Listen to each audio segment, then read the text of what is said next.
Okay, I've got my recording started. I hope you have. Hello, everybody. Duane's getting his stuff together for us for another really exciting evening.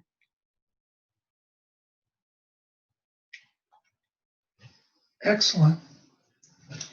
I'd like to extend my appreciation to all of the participants who have taken time off from their busy schedules and their own unique contributions and group work. I'd also like to give my appreciation to the Moya University for allowing us to use this forum to try something new and somewhat experimental. And of course, we appreciate, BL, your contribution, and Rose's. So good. Before we launch into this, I'd like to take a few minutes and just review a few new happenings that are changing, at least from my point of view, the work that we're doing at this site considerably, and that is the formation of a Facebook site where interested students can go and ask questions and share experiences and really create a bridge between one presentation and the next month, the following one. Continuity is very important in the study and in the recognition of this important work, but often it's not easy to achieve. And I have to say that this Facebook page has been really enlivened, and so much heart energy and additional sensitivity beyond the words themselves that have given it a real occult warmth, a word I use for lack of a better one. And I would like to see that continued, because it really, any type of group work is maybe initially sponsored by one or two or three people, but it does take on a life of its own. And this life expresses the group will, the group heart, and the group mind. And all these symbols, with all of us, to the degree that we feel comfortable that are focusing on them, are building highways, bridges between each other, the ashram and the master. And the beginnings are always humble, but we have the strength of our group brothers and sisters to really make this go forward. So I just wanted to share that, because I have been really sort of blown away with the results. And once again, if things are not blowing you away, maybe you're too much lost in the technicalities and the minutia. And I don't criticize the lower mind, because it's an incredible tool that we need. But as we're going to explore today a little further into the presentation, what are the universal Raja yoga techniques for using the mind, and then knowing how to not bypass, but reverse the active picture-making faculty of the lower mind into what DK calls sort of the active passive mind that can draw down inspiration, intuition in these more abstract levels. So I just want to thank the group for that, because they have been instrumental in doing something that I could never do on my own. Okay, excellent. So there's a few additional thoughts that I want to review before we move forward. And that is what is happening? What is the hierarchy or the masters or those who reside on soul levels? What is it that they're trying to do with humanity? And it's way beyond our capacity to do anything other than lightly touch on a few key subjects. But if you follow down some of these things I've listed under the uniformity of approach, we can see that humanity has gone to the mountain one by one and been initiated, sort of a stereotypical mystical path, and it has worked, and it's a beautiful path. But now the masters want to initiate groups of people, and to do that, they have to have some type of uniformity of approach. Now, that doesn't mean that we're all going to have the same meditation format or technique, or that we're going to follow the exact path of our brothers and sisters. But this uniformity of approach is really understood when you realize that a group of people visualizing a hierarchical or soul symbol, and I'm not something that somebody created in their art studio, and that's not to say that can't be very potent, but something that the masters have given us to meditate on and to visualize. So this idea of using a similar symbol to unify the group is very powerful. And we'll skip through some of that as we go along, the five-pointed star perhaps being the most powerful. It's used by the White Brotherhood to signify this is a sacred space, with the disciple standing with feet apart, hands up towards the heavens with the head. You have those 5 points that symbolize the white magician bringing down these higher forces and grounding them onto the material plane. And then you have the full moon approaches.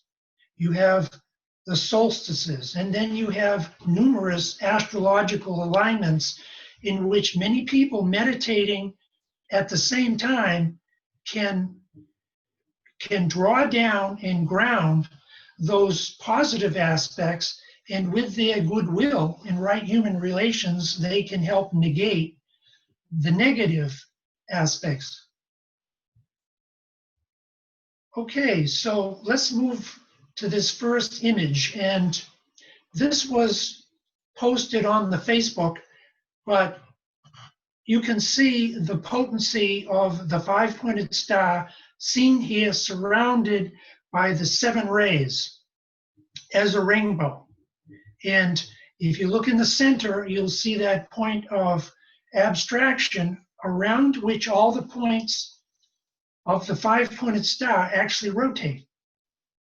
And when we get into the astrological section today, we're going to see how DK has actually requested his students in esoteric astrology to visualize certain symbols, certain five-pointed star symbols in rapid revolution. That's the key phrase he actually uses. So let's move along. This is one of my favorite images of triangles. We need to break the restrictions of the idea that a triangle is simply 3 points that are in an equilateral triangle. That is where the student understands the basis and the laws that sort of instruct the use of a triangle. But when you get into the actual experience of triangles interfacing with other triangles, they create a lattice work, or what DK calls an undulating, palpitating grid that is moving all the time. And we're just going to touch lightly on a few things we discussed last week as we move into this. But this is one of the most powerful quotes as we go into our astrological section about triangles and rapid movement. BL, could you read that for us?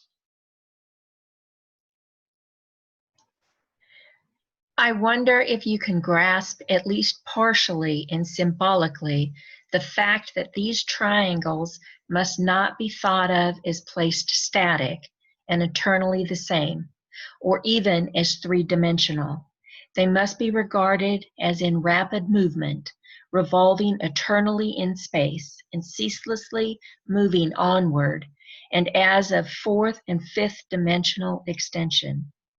There is no way of depicting them or of bringing them visually to your attention, for only the inner eye of vision can imagine their progression, position, or appearance. Therefore, the entire cosmic web and solar system is an intricate, constantly moving, interwoven series of triangles, wherein each point of a triangle emanates 3 lines or streams of energy, 9 in all.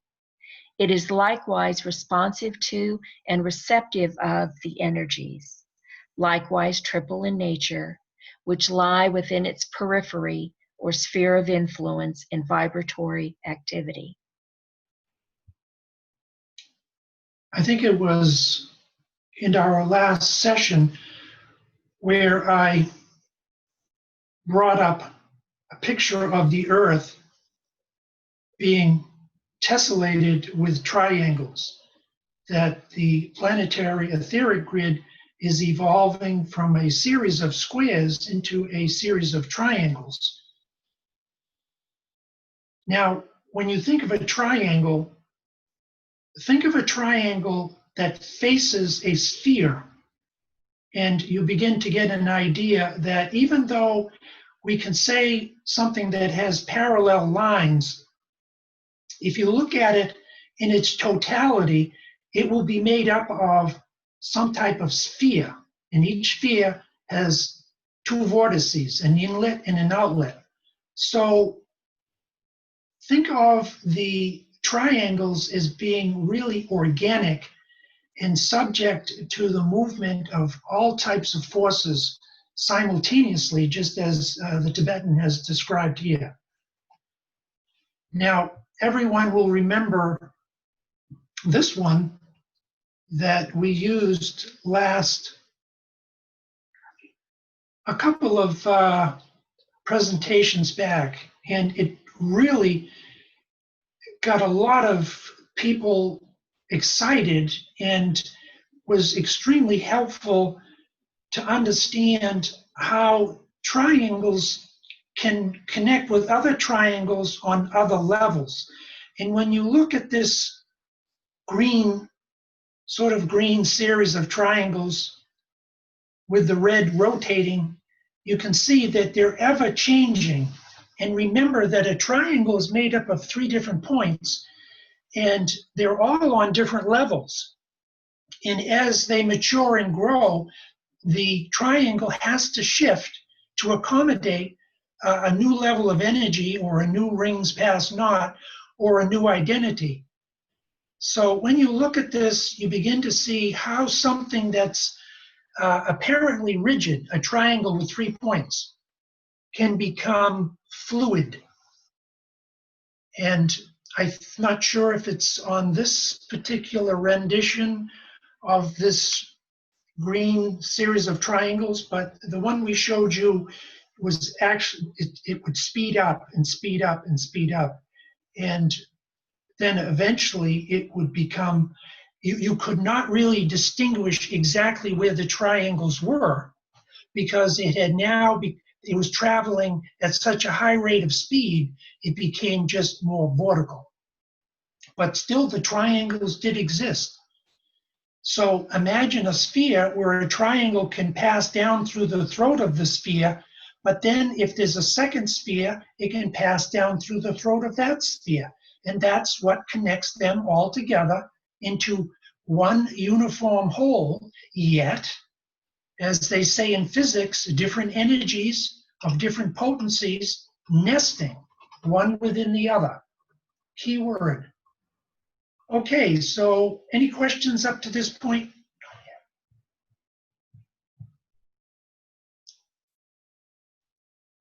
Okay, I don't see any questions, but Orest says the triangle in motion creating the vortex. Yes, exactly. The first esoteric meditation DK gives, he says this triangle is more in the nature of a funnel. Okay, so let's move to this one, which is not animated. Okay, now what you see here is very similar to the one that you just saw. Three points where you have a triangle. Only the first meditation that we're going to do today is sort of a recapitulation of what we've done in other presentations, but we're going to bring it to your attention as electricity. In other words, you are actually looking at 3 different field lines that are passing through the striated electrical and magnetic field lines. And you can see how a triangle affects everything around it. And this is not the presentation to go into it too extensively, but DK says you cannot get into the abstract mind and the intuition until you striate your mental body. And when you understand how easily the astral body that's not coordinated can create this phantasmagoria, again to quote the Tibetan, of energies coursing and swirling, the lower mind is very much like that too. But when it begins to striate its electric fields, and you see this in Basic 101 study of electricity, that the electrons that you're trying to move from one place to another in a conduit, in electricity, these electrons have to be polarized and energized so that they all go in a straight line. And that's what means transferring energy or electricity from one place to another. So anyway, this is 3 electrical fields moving through a lesser field, but also energizing it and orientating. You'll see how it changes the field lines as it moves. And it's also a symbol of the triad, whether it's the personality of the triad, the soul triad, the upper monadic triad. It's all based on the electrical theory of the greater encompassing, ensouling the lesser. So take a deep breath, relax, put yourself in a reflective place, and just take this in.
Okay, excellent.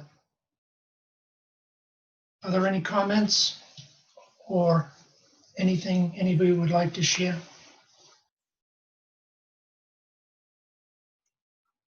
I don't see anything at this time. If you look closely, Hold it. We got a hand. Francis, let me. There you go. Should be able to talk now. Oh. It isn't letting me unmute him, Francis. Can you hear me now? Yes. Okay, just a very light comment. I was thinking, really enjoying the spiral spherical ride. Don't have to go to my local carnival. This was much better. excellent.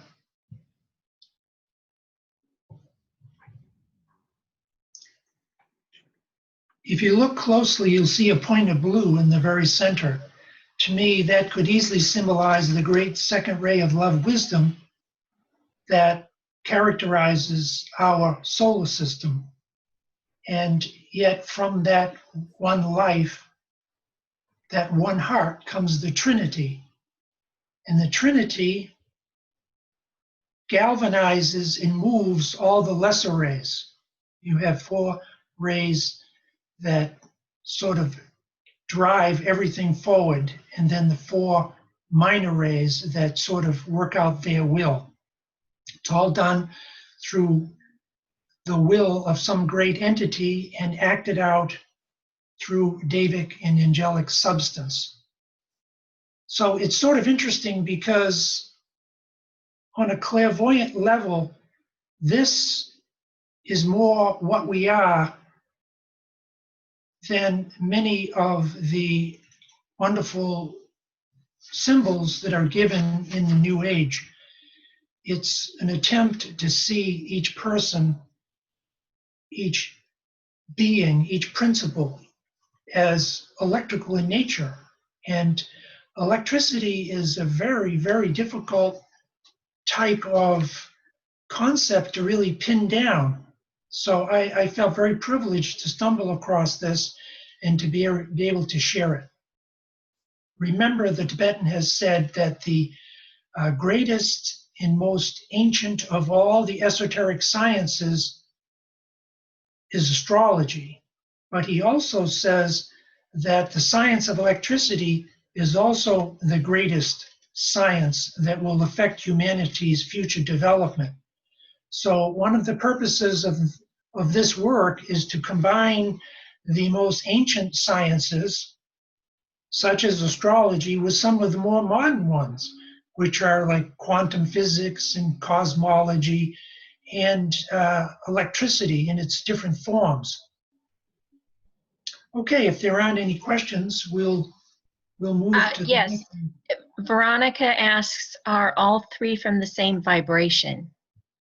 Well, that's a very good question. And according to this, one might say yes, but in reality, any triangle that's created by law has to have different potencies, because the arms or the extended angles of every triangle, of which there's 3, are positioned on a different level.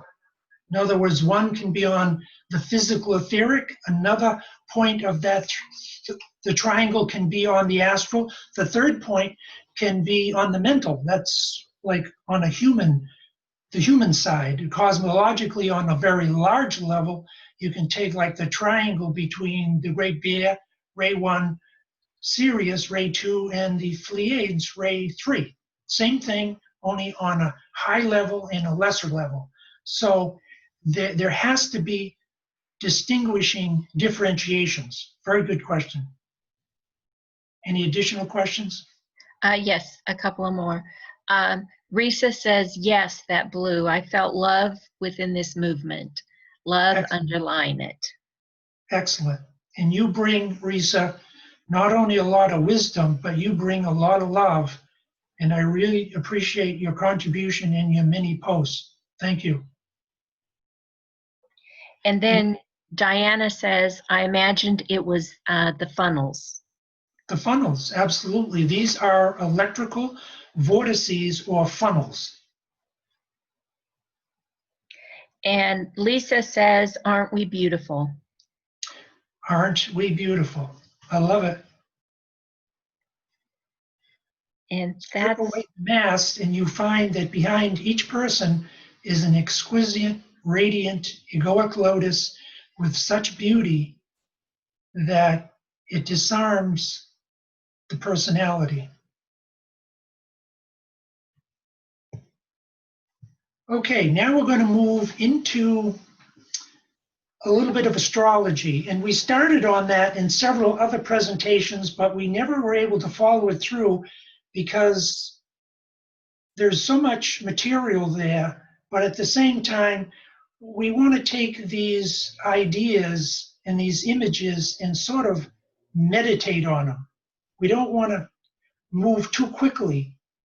And any of these images can be found, as everyone knows, on the University of the Seven Rays, the Moya School's Makara site. And you can take any of these images if they call to you, if you feel a certain vibrational field moving within you, and take them and just put them on a loop.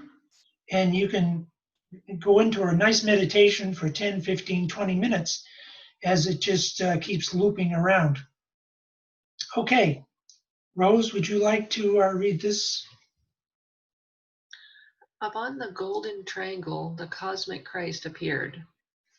Gemini is therefore one of the most important of the 12 signs, and its influence lies behind every one of them, a fact but little realized as yet by astrologers. This will be more fully understood when the triangle of Gemini and two opposing signs is studied. Because of the ray of love wisdom, the second ray, pours through Gemini, it becomes apparent how true is the occult teaching that love underlies the entire universe.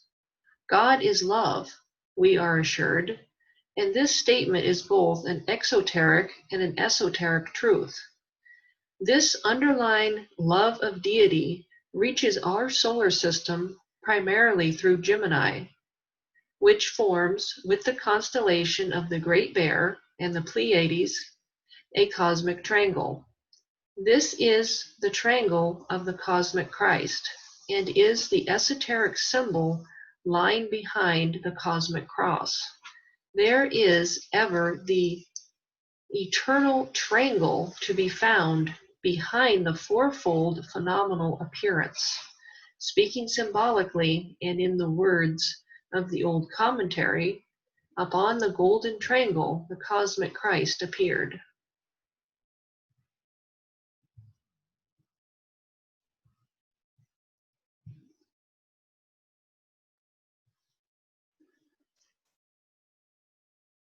If you look carefully at this triangle, you'll see that even though it has 3 or 4 rigid points, in the center of it is a rotating swastika.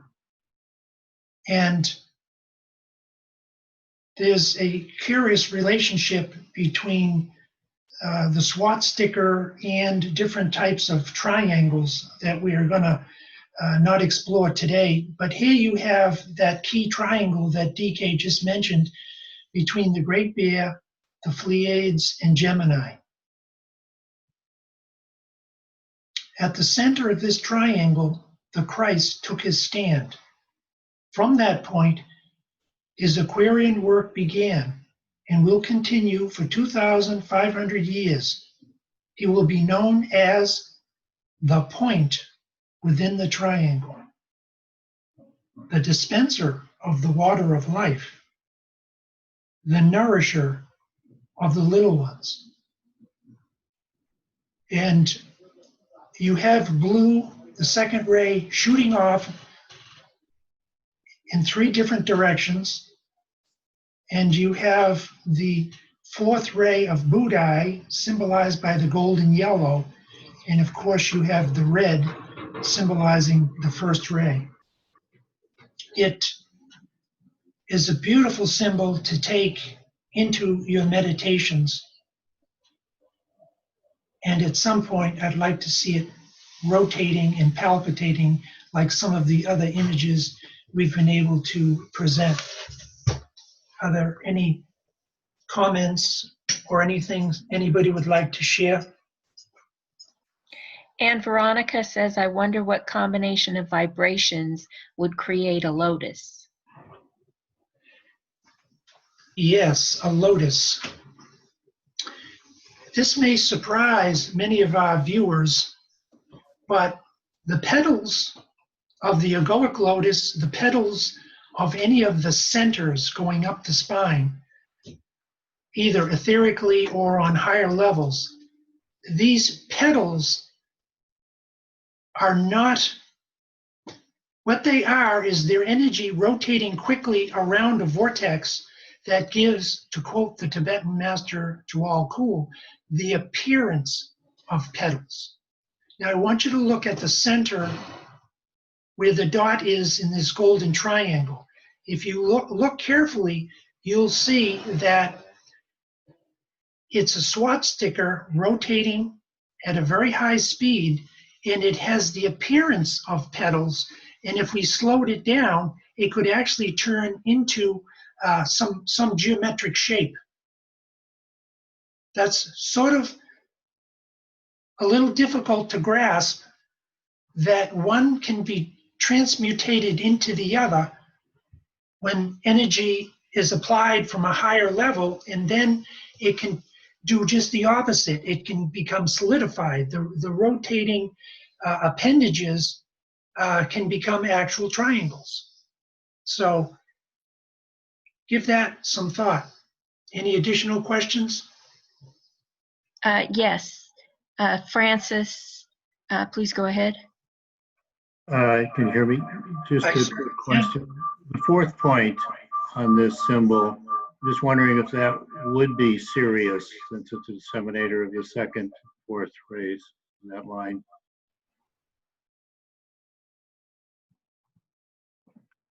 And the work of Sterling, what is his name on triangles? He's done Hunter.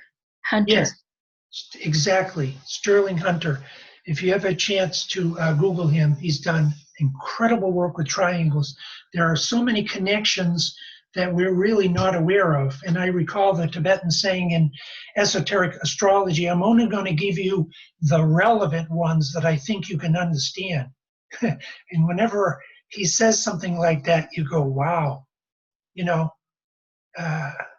Okay, good. Any additional questions on that image? Yes. Vera, let me, oops. Yes, can you hear me? Yes. Hello. Yeah. Just the previous speaker. That to me, I was looking at this triangle and I thought, oh, the Great Bear first ray, Pleiades third ray, but the Christ itself is standing for that Sirius, I think. So that was my sort of musing on it. Yes, good. I like that. Okay.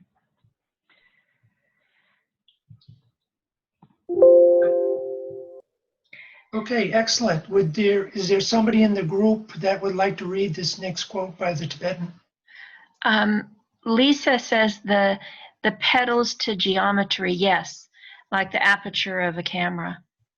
Yes, excellent. Letting in small amounts of light, or as the ring pass not is expanded, letting in lots of light. I don't see any hands up to read, but oh, here we go.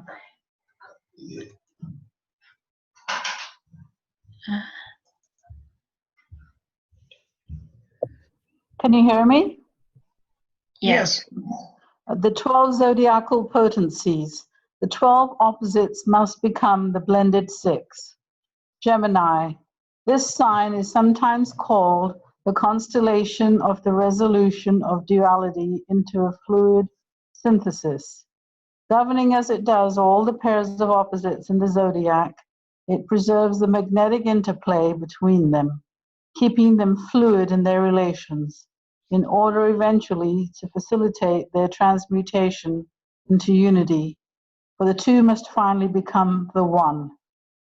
It should be remembered that, from the angle of the final development of the 12 zodiacal potencies, the 12 opposites must become the blended 6, and this is brought about by the fusion in consciousness of the polar opposites. Pause and consider this phrasing.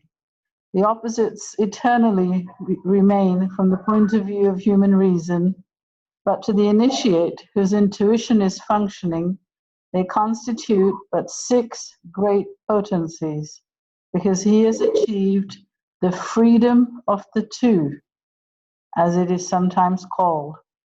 For instance, the Leo subject who has an initiated consciousness preserves the individuality developed in Leo, as well as the universality of Aquarius.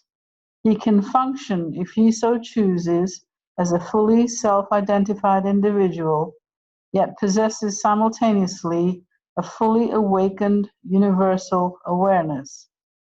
The same thing can be said of balanced activity and consequent fusion in all the signs. This analysis constitutes in itself an interesting and far-reaching field of speculation. Excellent. Here we have an image. We're sort of showing the zodiacal signs and the rays that work through them. And at a glance, you can see the 6 pairs: Aries, Libra, Taurus, Scorpio, Gemini, Sagittarius, and on right around the whole wheel. And the idea of 6 signs combining 2 from an original 12, to me, I find fascinating, and it's very, very powerful. This idea, to quote the Tibetan, a fluid synthesis. That is really a very elegant descriptive word of not something that's rigid, not something that's stationary, but something that is ever moving forward.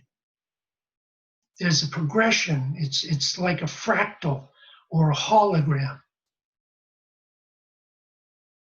And look at your own lives and see the polarity between your different rays of your personality, the people in your family, your spouses and partners, and see how the law of polarity and synthesis is attempting to work out all the time, and that 2 opposing forces are really the flip side of a later fusion in which they both reside with perfect grace and unity.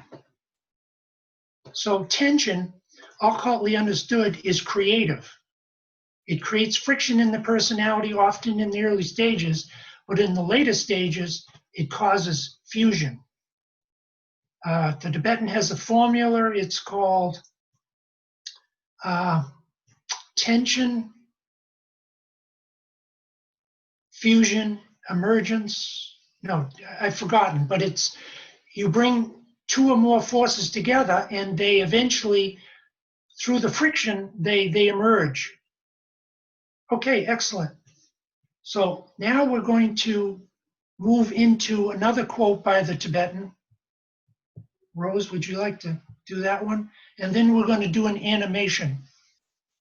We're still sort of talking about Gemini.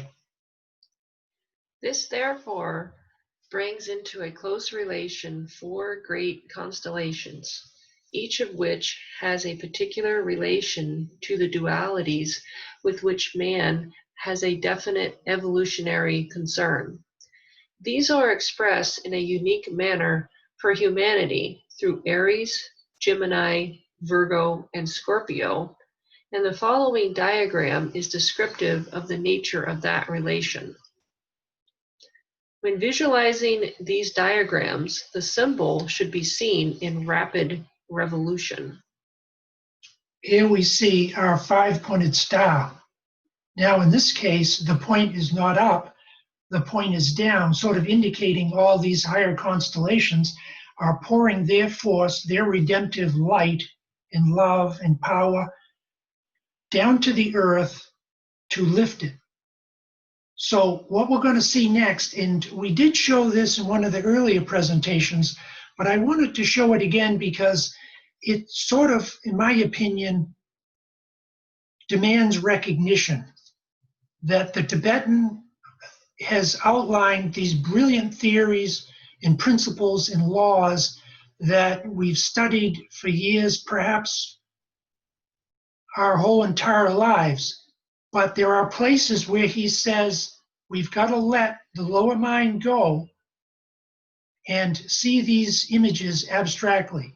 So the next one, get in a position of meditation and just breathe into this and just sort of see this 5-pointed star as those 4 constellations in the earth in rapid revolution.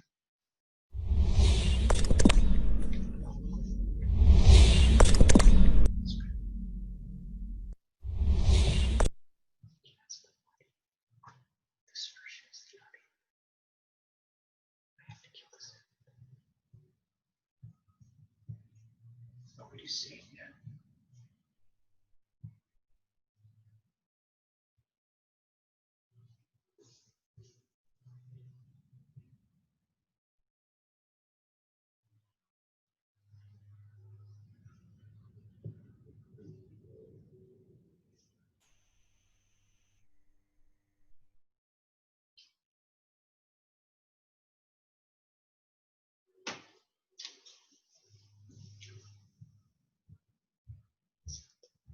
Okay, excellent.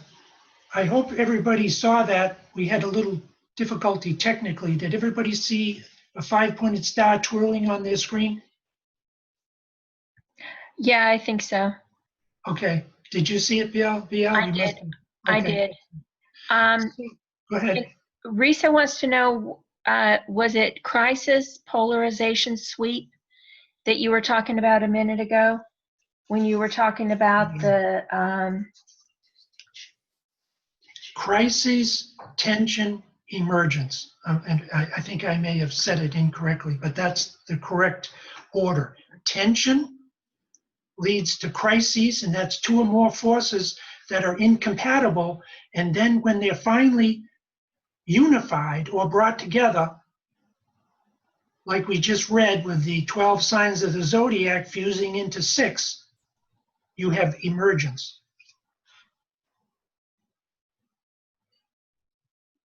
Tension, crises, emergence. It's a formula the Tibetan gives. Okay, excellent. So I get very inspired and I feel a lot of energy when I see some of these symbols put into motion. Now that 5-pointed star would have to be done up a little differently to represent those 4 constellations and the Earth. The Earth would be green, and the constellations, Gemini would be second, blue, and on and on. And if it were done correctly with a 5-pointed star, it would be very, very powerful as a meditative tool. But we're seeing the early formation of that, taking what the Tibetan says and sort of following it to the next level. Okay.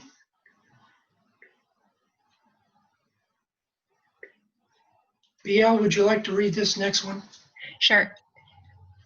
Near and dear to my heart, astrologers developing 4th dimensional consciousness.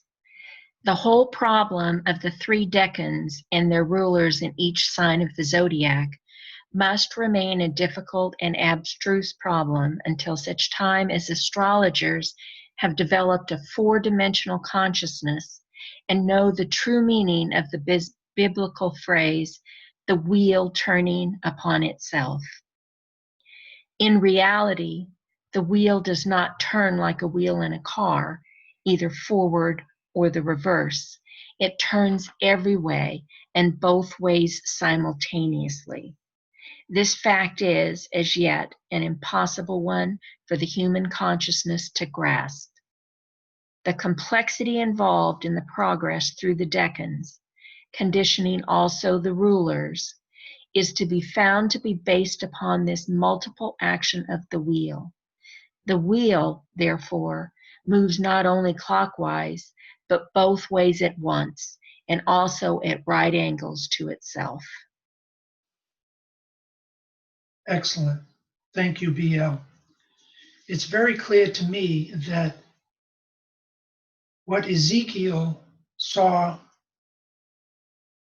and many of the prophets and what the Tibetan is attempting to express here is the vortex, because the vortex can move in several directions at the same time and still be one complete organism.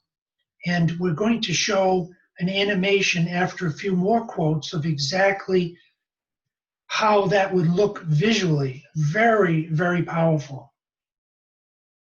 Are there any questions or comments on that? I find the idea of asking the astrologers to develop fourth dimensional consciousness is incredible. And I'm not an astrologer, but I do recall the Tibetans saying to really be a good astrologer and to know where somebody else is on the path so that you can help them, it's not just doing the mathematical calculations. You have to sort of assess what initiation they're going through.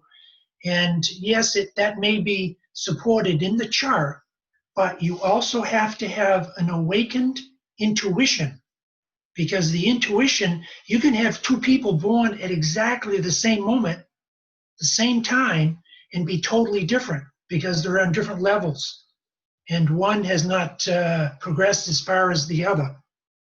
So this fourth dimensional consciousness, DK says we're moving up towards 2025, and there's going to be a new series of teachings. But what are those teachings going to look like? Are they going to be totally different than what we've been taught and experienced and studied? Much like DKs are different than HPBs, but they do connect. There is continuity. And is there potentially going to be a new way to look at Blavatsky's works and the works of DK through modern audio-visual techniques that make some of these abstruse and complex ideas, principles, and laws like more tangible? And DK says that the second-ray disciple uses the visualization capacity in a new way. And if they can visualize something, they can duplicate it on the high mental plane, because all the symbols we're presenting here, or the majority of the symbols most people see, they're physical. But if you can have one that's moving, that's organic, it will inspire you to recreate it in your imagination, and that is where you take off. That's where you penetrate the higher mind, the heart, and into the intuition. So that's why I recommend take some of these images that you feel are perfect for you and take them into your own meditation. Develop your own little formula. Okay, any questions or sharing on that quote? Yes, Orest. Hello. Go ahead, please. There you go. Dan Winter is a student, or was a student, of Buckminster Fuller. And Buckminster Fuller, as you know, did the work on the geodesic domes and the transformation of platonic solids through modulation and through having sort of flexible parts at the nodal points. And in some of Dan's work, he demonstrates the collapse of these linear structures with movable points at the nodal points into the different dimensions.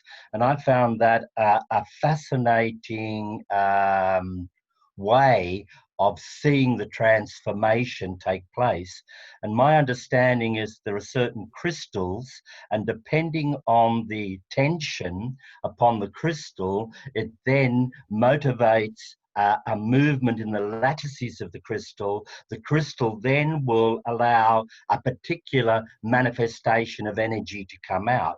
And that may be piezoelectric energy, it may be light, it may be something else. So I'm just mentioning that because that sort of fits into this context. Excellent. Well, I think from our study of crystals, we can begin to understand how the human constitution, when, to go back to what I was saying earlier, let's just take the mental field as an example. When you are able to striate the mental field, you are beginning to create a crystal on the inner planes. And a crystal is valuable for many, many things, but like in technology, it's valuable because it allows energy to pass through it effortlessly, and it also can generate electricity. So what you're saying is entirely correct. And this Dan Winters is so far ahead of his time, he's like a modern day Tesla, in my opinion. Just like Buckminster Fuller was a modern day Tesla discipleship, seventh ray sort of soul. And this idea of, if you take one of Buckminster Fuller's geodesic domes, and this is a very simple analogy, and you place it in an area where there's weather, very high weather conditions, let's say like high winds, there's no way to flip over a half sphere because air just goes over it because of its strength. It's nature's way of exponentially creating something that is incredibly simple but incredibly strong. You see it in nature in so many different ways.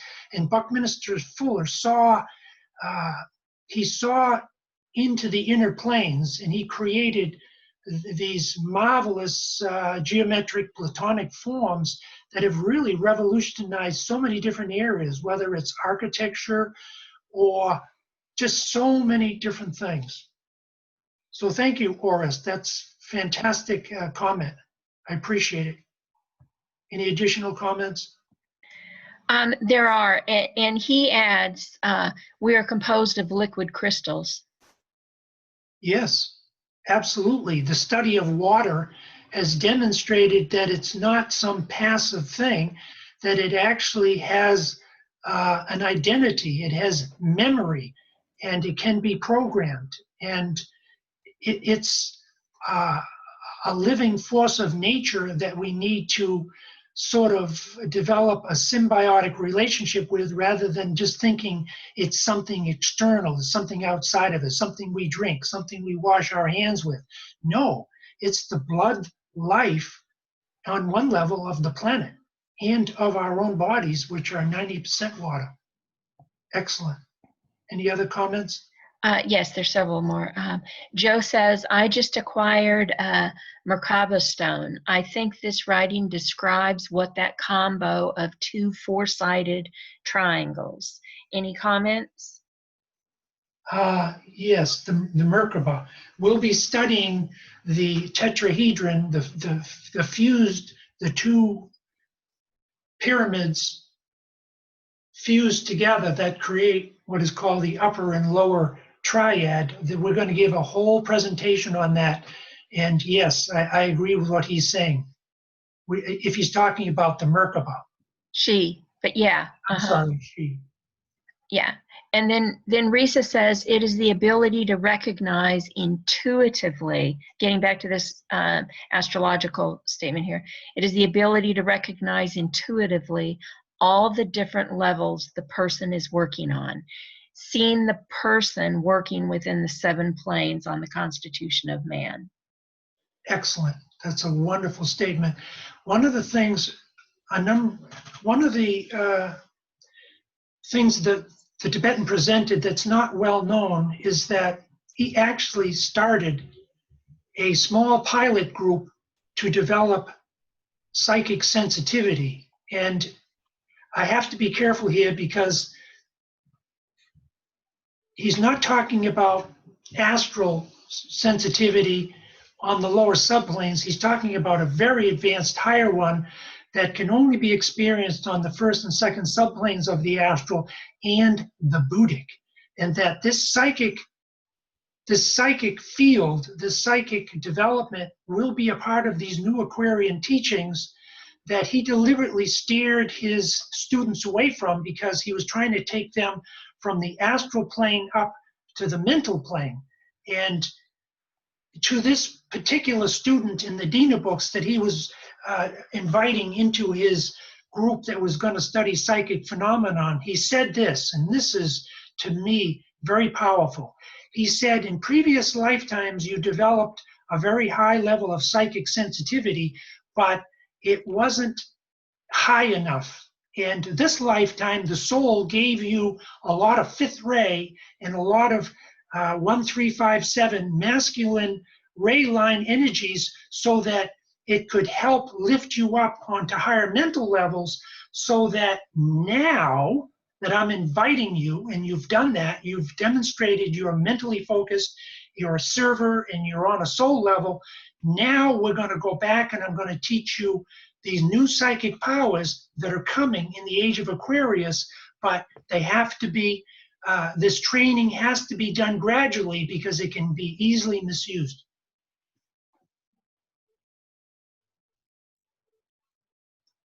And then Risa also asks, what do you mean by the striated mind or the striated mental field? Well, to go back to electricity 101, if you have a piece of material you want electricity to go through, you have to create a pathway that has no resistance. And if you try to pass electricity through wood, it doesn't go through very well because the atomic structure of wood dissipates it. It causes it to go in all kinds of different directions. If you pass electricity through silver or gold or platinum, it passes through with very little resistance because the medium electricity is passing through is conducive to what they call entrainments, what they call entrainment in electricity. It's also used in neuroscience, but in electricity, the study of electricity, entrainment is when you have many striated lines of electricity or force traveling parallel to each other with no resistance, like little marching army people.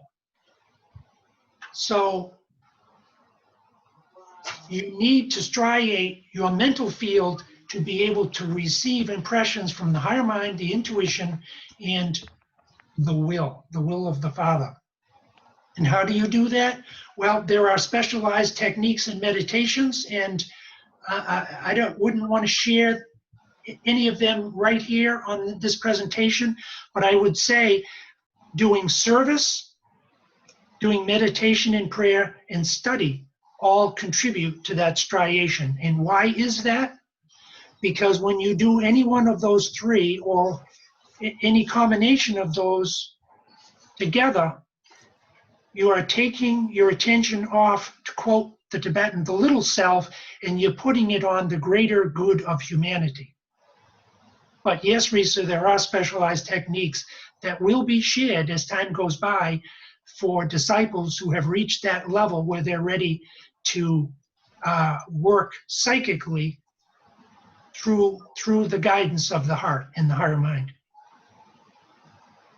Okay, any additional comments?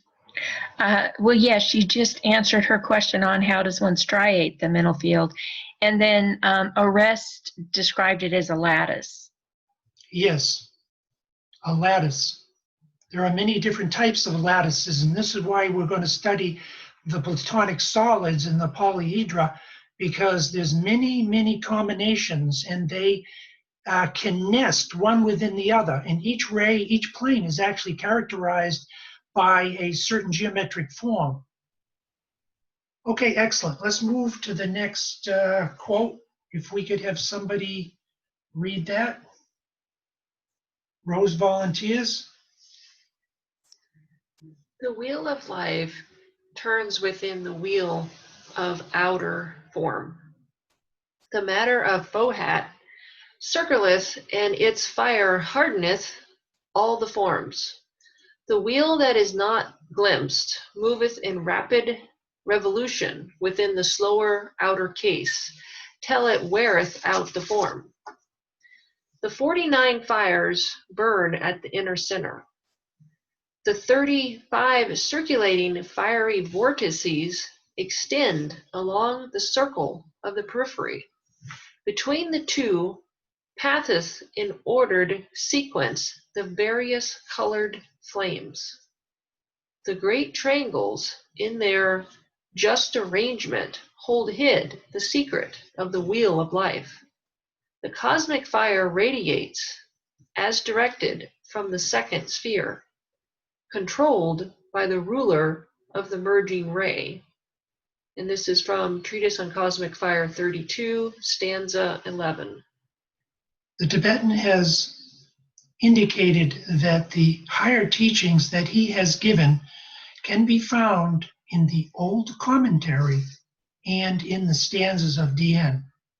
And this is slightly out of context, but on another level it's not, because what you see here in this one quote, you see turning wheels, fiery vortices, and great triangles.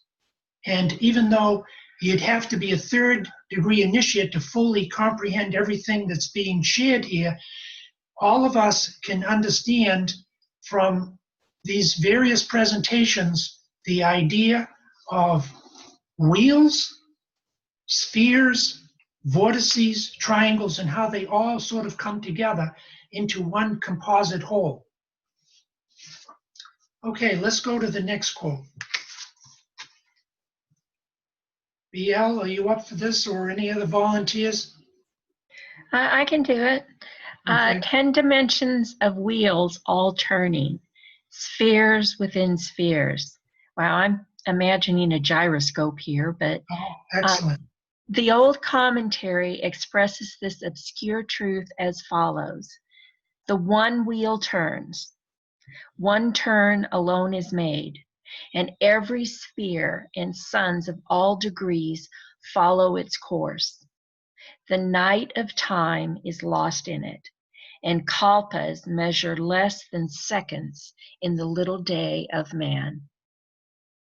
Within the wheel, forming that wheel, are all the lesser wheels from the first to the 10th dimension. These in their cyclic turn hold in their spheres of force other and lesser wheels. Yet many suns compose the cosmic one. Wheels within wheels, spheres within spheres. Each pursues his course and attracts or rejects his brother, and yet cannot escape from the encircling arms of the mother. It's beautiful. It will therefore be apparent that the power of man to conceive of these whirling constellations, to measure their interaction, and to realize their essential unity is not as yet great enough. We are told that even to the liberated Dayan Chohan, the mystery of that which lies beyond his own solar ring pass not is hid. The wheels, in order of their importance, might be enumerated as follows. The wheel of the universe, or the sum total of all the stars and starry systems. A cosmic wheel or a group of 7 constellations. These are grouped according to their magnitude, their vibration, their color, their influence upon each other. And this is from a treatise of cosmic fire, page 1085, 86.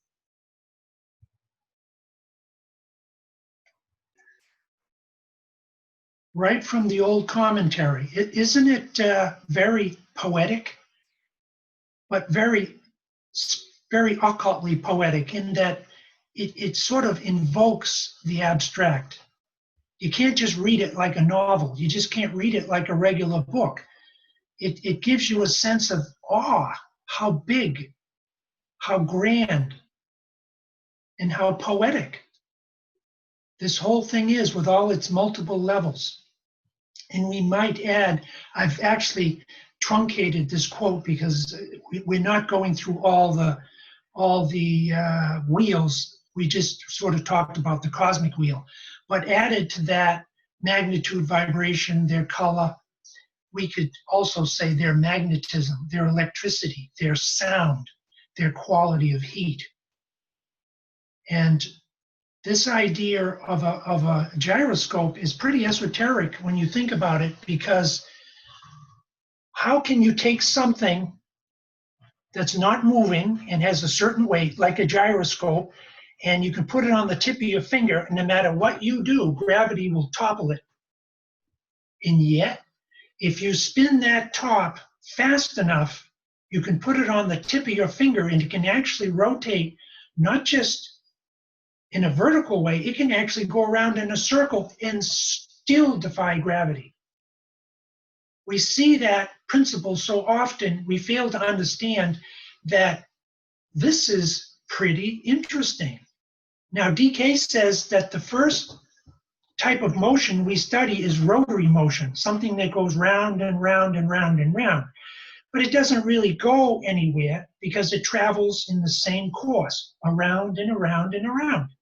But when that entity or that life or that organism is stimulated from within by a higher life, what happens is it begins to rotate faster.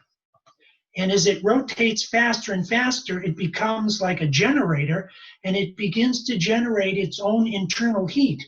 And when that internal heat, stimulated again from outside of itself, gets to a certain magnitude, it goes radiatory, it undergoes an initiation, becomes combustible, and it actually, just like you see in physics when you study subatomic particles, when they rotate around their central nucleus, when they have sufficient stimulation, they jump to a higher level of frequency or an outer band. And that is exactly how initiation takes place. And you see it through rotary motion, third aspect of deity at first, and then when it goes combustible, it turns into the spiral, cyclic motion, and it corkscrews to the next higher level. Or if you look at it from above down, the next higher level has now built a ladder, if I may use such an inadequate word, to pour down its loving, living force. All done through motion. Okay, any questions? At this point, we must be coming to the end. How much time do we have, Bia? 20 minutes. 20 minutes. Okay, good. Well, are there any We questions? do have, yeah, we have a couple of comments. Yes. Arrest says the power of sound. Yes. And The I would power- add the power of words, because this is quite a powerful quote that you have here. It is. And it's the closest to, well, it's closer to like Sanskrit, Senzar, and some of these earlier languages. And in other words, every tradition has its sacred vowels, its sacred mantric phrases. And what we're reading here, and why the Tibetan has suggested we study this, the old commentary and the stanzas of Dzyan, which comprise these last two quotes, is because they are closer. they are a closer bridge to the real truth. They are symbols. Words can be symbols, but there's different levels of symbols. And this, to me, comes very close to actually being able to visualize these things as they actually exist in our own bodies, around us, in the life, and in the world we live. Everything is in movement. It's all spinning. Any additional questions or comments? Yes, we have a hand, and then Anne Veronica says, I am thinking of a fractal that moves. Yes, and if you understand how a fractal sort of comes into existence, I wanted to say how it's made, but that would be a misnomer. It's how it comes into existence is that there's a main parent that has a certain spiral cyclic motion, and as it rotates and turns, it gives off multiple offsprings that are duplicates in miniature of the parent, and that as they mature and the parent matures, they in turn give off additional twirling fractal compositions. And this can go up infinitely in scale, or it can go down into subatomic matter. It's the same principle, and it's the same ability to understand that the greater is found in the lesser. Man, know thyself. And people don't understand that. Any additional comments? Yes, I still have a hand, but before that, I wanted to finish Anne Veronica's comment. It's, are we going to study Sensar? What do we know about this language? That's a good question. I would love to say we're going to train you in Sensar next week, but that, of course, would be the glamour of the week. I would say the most that we can do is to create a supportive environment, a loving matrix in which you, out of your own creativity, your own intention, can step into. And how much and what the timing will be, only you can decide. But it's there, and it lies before you and all the members of this group and all disciples as they work in the world at this time. Any additional questions? Francis, can you talk? Yes, if you can hear me. I just had a thought, Duane, as you were describing the wheel of the universe and the many mechanical aspects of that as relates to initiation. As we discussed earlier, the emphasis on group initiation, and I'm just thinking that as above, so below, that the groups that are being primed are relative to their magnitude, their vibration, their color, and their influence upon each other. Yes. What are your thoughts about that? What are your thoughts on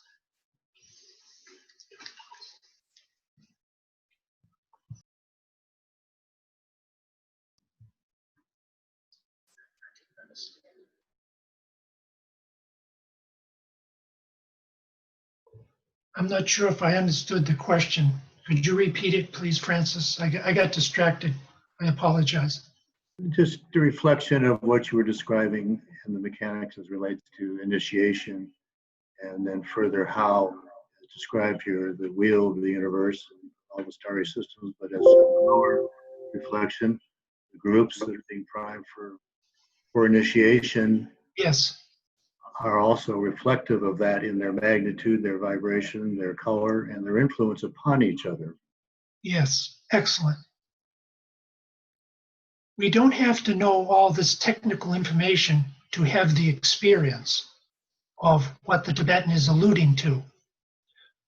But once again, the Tibetan is talking about the emergence of an Aquarian science of energy that's going to be just as basic as the hard sciences, only it's going to have the additional quality of being able to explain what lies behind these hard sciences and many of their discoveries that they don't know how to place or understand because they don't realize the whole universe is electrical in nature.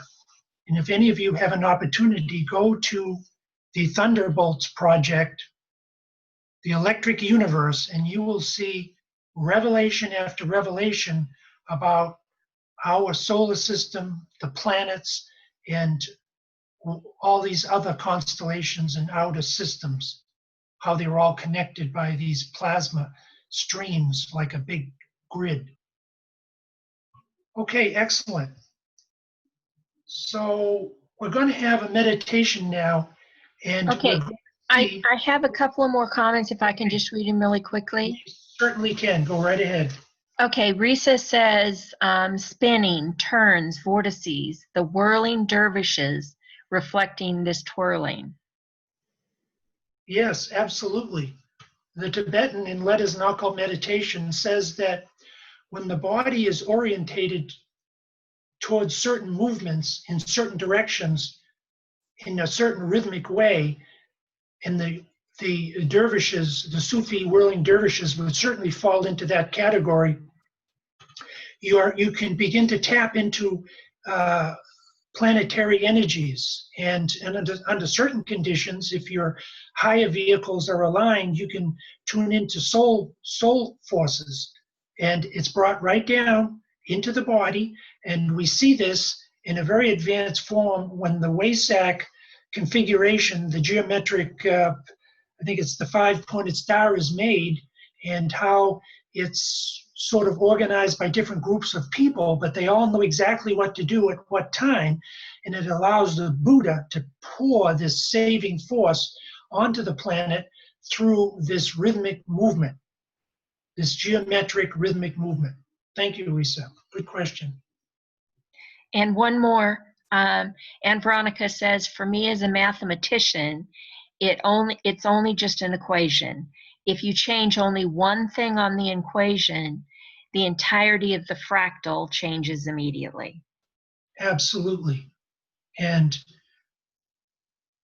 numbers don't simply veil things that are hidden. Numbers are things. And that's perhaps the least understood area of the Ageless Wisdom teachings that I have studied. But we will try to bring that in when we study geometry, the Platonic solids and angles, and how, as HPB and the Tibetans say, that at the end of each lifetime, each person is represented by a certain geometric form that represents the perfection that they were able to achieve for that lifetime. Sometimes it's brilliant and full of light and scintillating color. Other times it's more dull and more solid. But we are building in our bodies in creative ways with energy that is going to be an area we're going to explore. Good question. Thank you. And that's all I see for right now. Okay, so now on this next animation, it's going to be a vortex. It's going to be a sphere with a number of vortexes in a number of spheres. Again, the wheels within wheels. So what we're seeing here is exactly what the Tibetan is attempting to allude to in a simplified fashion visually. So again, just allow this to really pull you into your higher mind or into your intuitive faculty and make it a meditation. So take a few deep breaths, center yourself.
the point within the circle.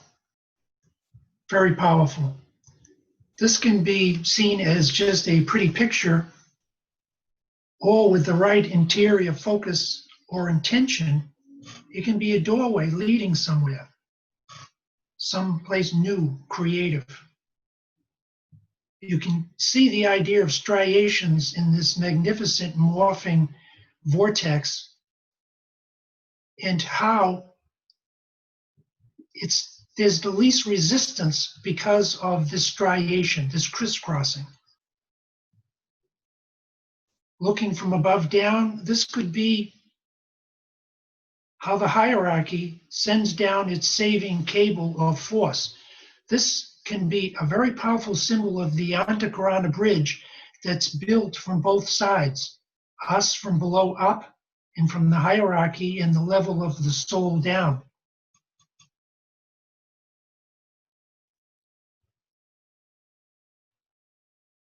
Excellent. I've seen this picture 100 times, and each time is just as awesome as the last.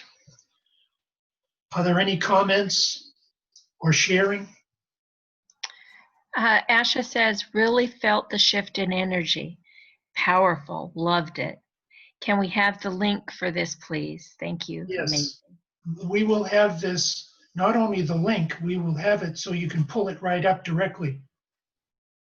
But she has to go to Makara when it's finally posted there. That might take a while. Well, it usually just takes a couple of days. We need to process the video and get the slides. So we should have it posted within a couple of days. I think that's about our norm. We'll try to give this particular animation as an individual file to UBL so that you can put it separately on Makara outside of the recording, and then people can see it in its full quality, because we know some of the quality didn't come through the broadcast. Oh, that would be great.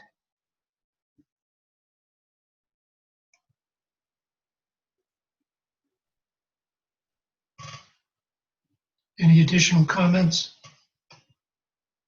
Yes. Francis says, bravo. Way better than the 4th of July. Thank you, Francis. Risa says it was like being at play in the field of the Lord. Yes, that's a good one. And Lisa says eternal breath of cosmic substance. Excellent. The in-breathing and out-breathing. Excellent, Risa. And Veronica says harmlessness and harmony together. Humanity, Earth, the solar system, the universe, one breath, one consciousness. Individuality never lost, but always found on a higher spiral. Excellent. That's profound. And Joe says fantastic, fantastic. Thank you so much.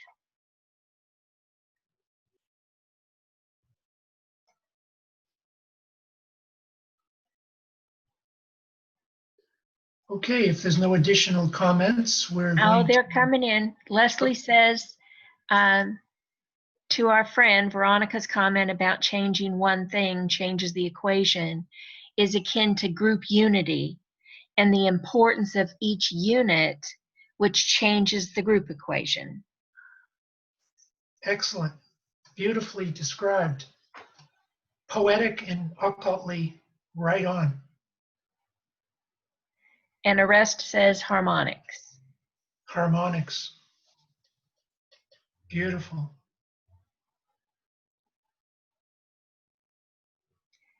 And that appears to be it. Well, excellent. We've had less technical difficulties this session than previously. So even though we still have a long way to go, we're very thankful. And I guess we are making progress. So we sign off, we send our light and our love, and any comments or sharing on the Facebook site, feel free to visit poke around, and we'll look forward to sharing with you and being a part of this group experience in a little while. Bye-bye. Good night.